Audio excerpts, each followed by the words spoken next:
കോഴിക്കോട് പാലക്കാട് ദേശീയപാത കരിങ്കല്ലത്താണി തൊടുകാപ്പ് തോടിന് കുറുകെയുള്ള പാലത്തിന്റെ കൈവരികൾ തകർന്നു. അപകട സാധ്യതയുള്ളതിനാൽ തകർന്ന ഭാഗം പോലീസിന്റെ ബാരിക്കേഡ് വെച്ചാണ് സംരക്ഷണം ഒരുക്കിയിട്ടുള്ളത്. ബാരിക്കേഡ് റോഡിലേക്ക് തള്ളി നീക്കുന്നതിനാൽ അത് മറ്റൊരു അപകടത്തിന് കാരണമാകും.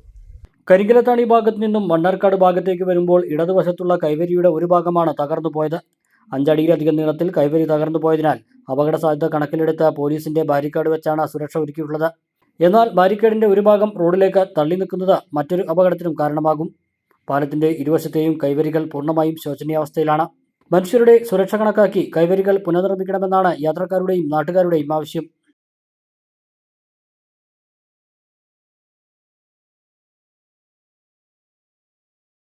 അലനല്ലൂരിലെ സേവന രംഗത്ത് 80 വർഷത്തെ പ്രവർത്തന പരിചയമുള്ള പാലക്കാട് ജില്ലയിലെ class 1 super grade bank Alanallur service സഹകരണ ബാങ്ക് എന്നും ജനങ്ങളോടൊപ്പം.